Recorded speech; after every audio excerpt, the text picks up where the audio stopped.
Welcome back, everybody. This is our first installment of the Stay Good podcast. I am here. With me is Danny Reichwein. Hello, ladies and gentlemen. Yes, this is his first time on the podcast. My first time doing a podcast in a year. So Over a year. it's been a very long time.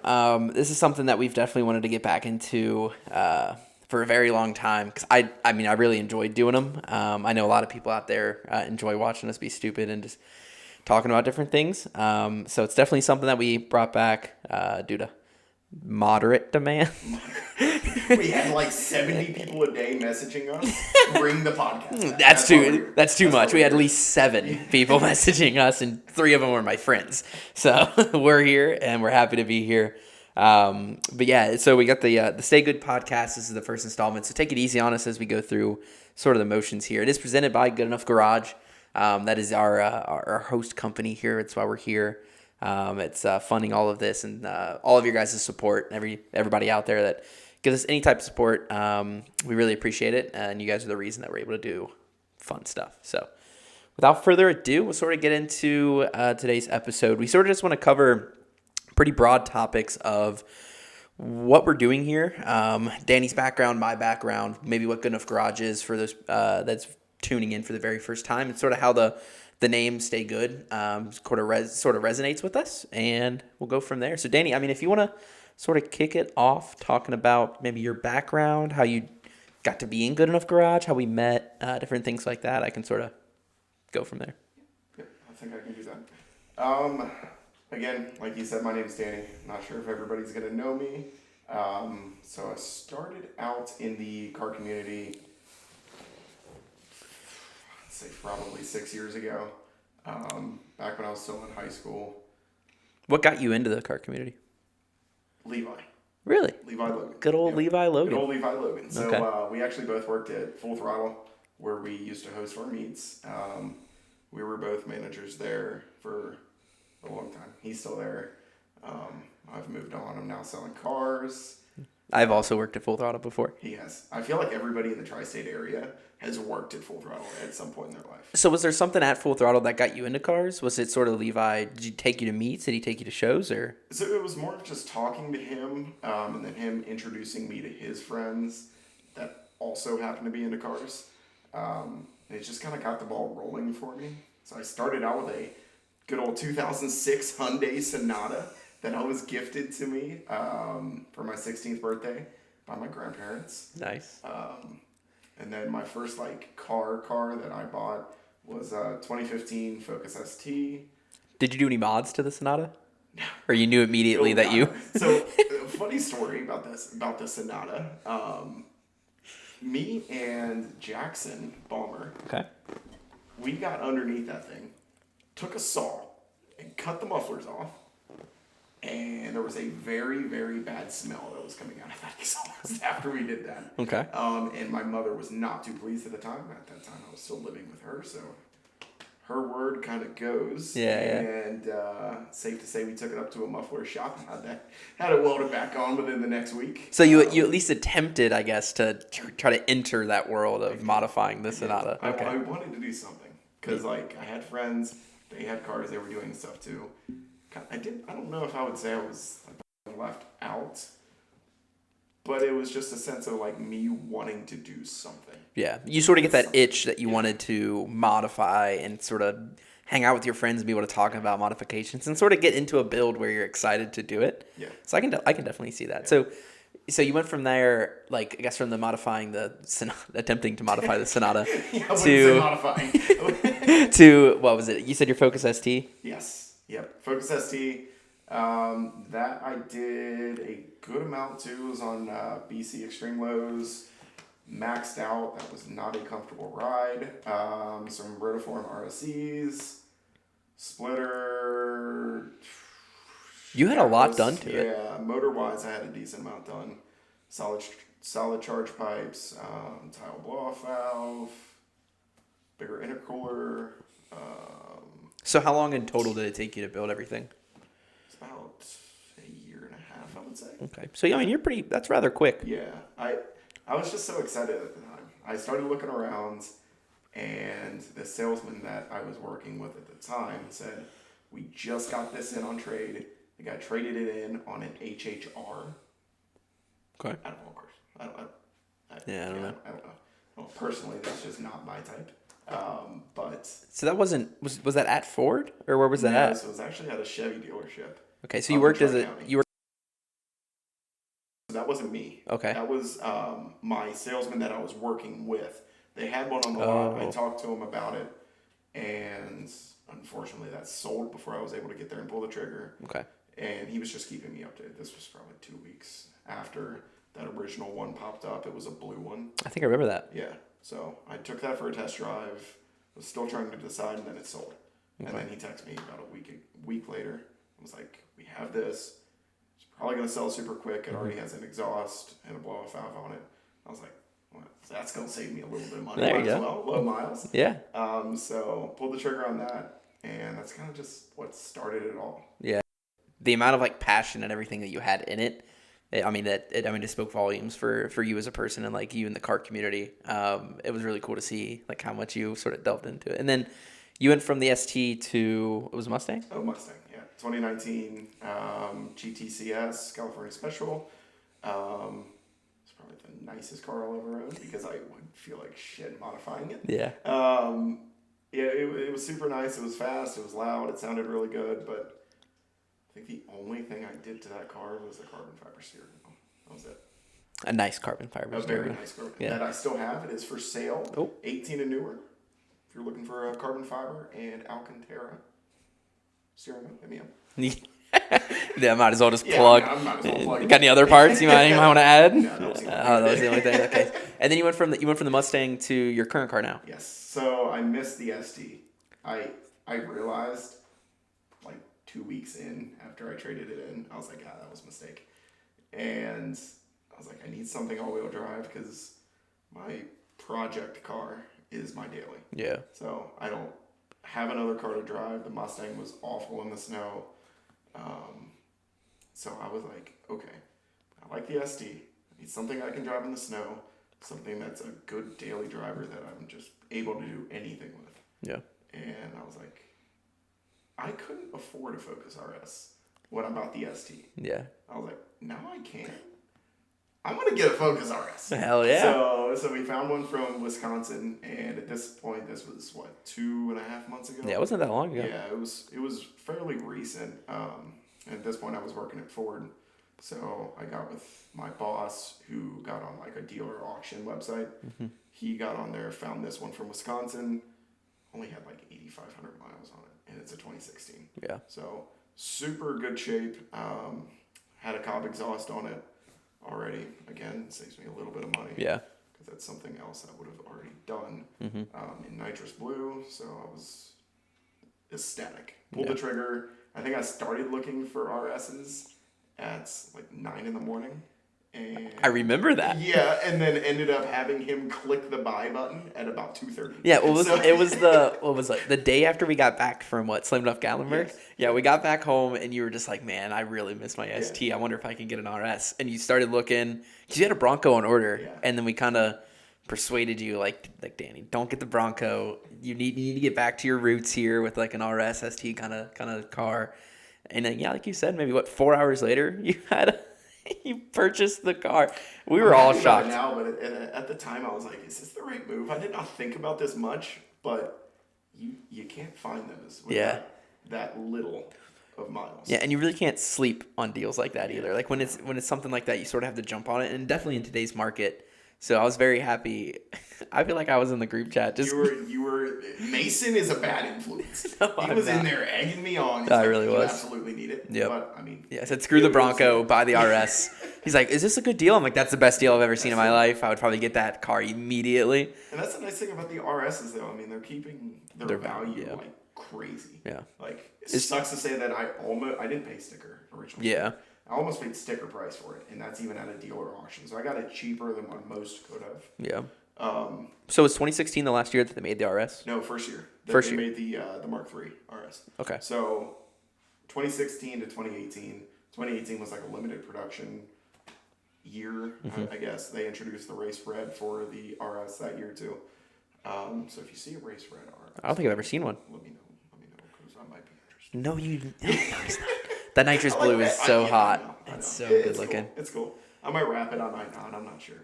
But Oh, God, it's so beautiful. yeah, But lots yeah, of stuff inbound. So it feels cool to actually have a car I can like actually put my personality into. exactly. Again. And that's what it's all about, really. So that you got that car at your dealership. So you're currently a salesman. Where at again? Woody Sander Ford, down off of 75 on Mitchell Avenue, Cincinnati Zoo exit, for all of you out of towners. But yeah, so I've been there for about 8 months now at this point. Nice. Missed 3 months due to chemotherapy and all that fun stuff. If you didn't know, I went through testicular cancer, went through chemotherapy. I was out for about 3 months recently for that. But I have hair, so that's a good thing. We're growing that back. I do need a haircut. We're doing good. We're doing good. No, it's really good to see. I mean, you might see his RS driving around. It's got the license plate of One Ball. One ball. You can take your guesses as to why or what that is hinting at. It's all up to you guys. So yeah, if you see him, make sure to wave him down, say hello to him, show him some love, because we definitely love him here at Good Enough Garage. Yeah, so sort of my background, similar to yours, I just sort of got into the community. I always knew that I liked cars, and I always wanted to have something that I could wrench on. So when I was 16, I was kind of looking around to buy a car for something that I could actually afford, and at 16, I didn't have a lot of money, so it was more so what was in my budget. And at that time, basically a Toyota Celica was the only car that was a manual that I could buy that I could look into and be like, okay, I mean, I can do a little bit of something with this. The absolute definition of a race car is a Toyota Celica. Oh, yeah. For all you people out there, if you're not a car enthusiast, definitely buy a Toyota Celica. And I know a lot of you guys know Mason's car for what it is right now. Oh, man. But this man bought that Celica, and it, no disrespect, looked like a hunk of trash.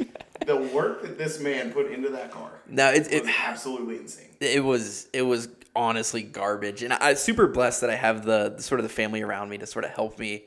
I mean, huge shout out to both my grandparents, both my grandpas. One, I blew the engine in the Celica early on, because I thought it was a race car and I was driving the piss out of it, and he helped me source a new engine. So we put that new engine in it, and that's kind of what sparked it. It was more so, all right, like I have a new engine in the car. I want to start actually doing stuff to it. So me and my grandpa actually sanded the car all the way down to like bare metal and repainted it. And a lot of my friends as well, sort of, they definitely helped me along the way. And that's kind of how I got into cars, was you just sort of meet different people and you meet a community of people that are willing to help you. And you're becoming your family. Exactly. And that's sort of what it was in the beginning. It was Good Enough Garage came to be by just hanging out in a garage with buddies working on cars. And it was just a group of people that I knew I wanted to surround myself with. And I was like, I definitely want to take this further. And I just want to sort of take this same family like feeling that we had and kind of like spread it to other people. I knew other people had to be experiencing what I was experiencing at the same time. And that's kind of what sparked it. And we got to the point where we were a club hosting car meets because I wanted other people to be able to witness and experience what we were doing. You guys were, I know I was like one of the original 10 people that was in that group, but that is what made this whole personality of mine a thing, because I would not have been into cars if I would have hung out with certain groups. It was just such a positive atmosphere. Yeah, and it's definitely hit or miss with the kind of stuff like that, and it's so sad for me because I'll see it on social media, people getting burnt out on cars or just getting burnt out on the community in general because they're being surrounded by negative people that bring negativity to the scene. And it's so tough for me because everybody that I surround myself with and everybody at Good Enough Garage and everybody that I call myself friends with, we share the same passion, we share the same vision to just sort of spread positivity and spread that's what it should be. Yeah, and it should be. And it's not even just cars. Yeah, exactly. It should be like that. You're passionate about something, love it, do it every day of your life, and absolutely just fill your life with it. Yeah, it's awesome. Yeah, and that's how we stemmed into the car meets and everything came from, was we wanted to share that same passion and that same experience with other people.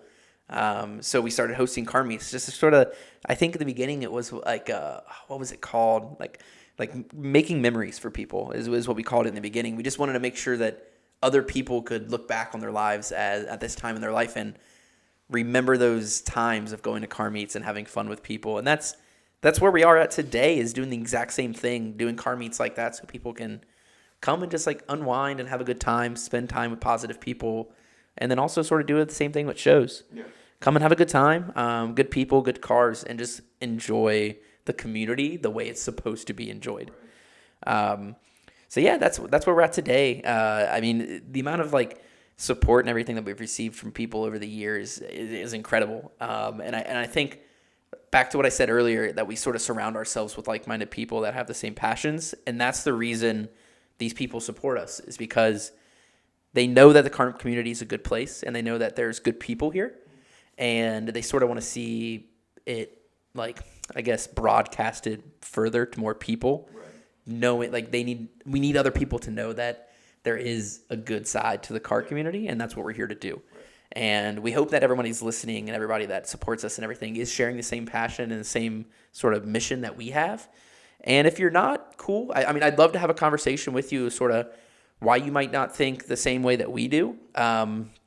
Sort of like that conversation about why the car community is good. And I'd love to sort of pick your guys' brains about it. If you think the car community is negative, I'd love to know why. And everybody's had different history with the car community. Not everybody started in like a group or whatever. Like not everybody's as fortunate as we are. Yeah. So I mean, we started this around good people. We still have good people, and that's just kind of what we've been aspiring to create, is Good Enough Garage's brand. Yeah, exactly. And then that's sort of where the Stay Good name sort of came from. I mean, it was just sort of like a piece of merchandise I came up with to, again, just sort of show and like just stay good, like stay positive kind of a thing. And that's why we're doing the Stay Good podcast, is because we want to continue to spread positivity, and we want people to be able to listen in and have a good time. Our podcasts are going to be sort of, I don't want to say all over the place, but we are gonna spread across a very wide variety of different topics. It's definitely going to be car related. Cats by 90. Yeah, it's definitely going to be cars related. But if we want to talk about sports, I mean, if we want to talk about UC football, I see no reason why we shouldn't be able to. If we want to talk about literally anything, if I want to talk about what shopping center has the best shopping carts, I'm going to talk about it, and it's going to be Target. Yep. So it's going to be Target. It is not up for debate. Not up for debate. I've never gone to Target and had a bad experience with their cart. All the wheels, Walmart, perfectly like juiced. Never had a bad experience at Target with the carts. Walmart, garbage. Yeah, you might as well just carry everything. Oh my gosh. It's awful. But yeah, I so say that, but yet I still go to Walmart. I will too. I'll just get a basket, Let's carry it around. That's true. Because I don't want to like endure that terrible time of pushing that cart around. Or I'll get like the race car cart, like it's like the little seats and everything, and I'll just drive that. Like no one else is there. I'm just pushing it myself. Because why not? I wish my car looked like this. But yeah, I mean, do you have anything else you wanted to add? We did want to keep this kind of short. In the very first podcast, we wanted to just get a point across, kind of introduce ourselves to the camera. We know we might have new viewers or old viewers, so we know that we wanted to sort of keep it short, keep it light, and move into the next podcast. Actually, maybe picking a topic, talking about stuff, and then going from there. And then off of that topic thing, if you guys have any topics that you want us to talk about, let us know. We're an open book. I mean, we're always looking for new things to talk about or throw things in here or there. One episode does not have to be just about one thing. Yeah. We can throw several things into an episode. Oh, and I'm very certain that we're going to start off on one topic and end on a totally different topic on every episode that we have. We just ended up talking about shopping carts. Yep, that's how it usually works. And also, like, I really want to get other people excited too. We do want to have guests on the show. I want to be able to have you guys come in, sit down, talk about maybe your experiences in the car community, or even if you're not in the car community, maybe you're in the, I don't know, like I don't want to call the drift community not the car community, but maybe you're a drifter, maybe you're like doing something separate, maybe you're just a gamer. Instead of like the show community, you're into like the racing part of it. Like you have a drag car, you have a drift car, whatever. Any other different perspectives on literally anything. I think it'd be very interesting to sort of sit you down. Like, there's a lot of people out there that play Forza but aren't into the car community. It's like, why do you play like racing games but you don't like really like the car community that much? So a lot of things planned. I know this is dropping January 1st. January 1st. Yeah, so this Saturday. Coming up here, and I know you guys are probably wondering when we're going to be dropping our like event schedule for 2022. It is in the works. We do have a lot of things coming up this year we're very excited about. We just got to make sure all the ducks are lined up and in a row before we announce anything. So stay tuned for that, and definitely stay tuned for more podcasts and more fun stuff. This is gonna be fun. This is gonna be really fun. I'm very excited. Yeah. Ooh, should we work on an outro? Like how do we end the podcast? Or do we just be like, my name's Mason. And my name's Danny. And this is the Stay Good podcast. This was the Stay Good podcast. Yeah, I like it. That's perfect. Yeah. We're gonna end it right there. Cut that. All right. Thanks, everybody. Until next time.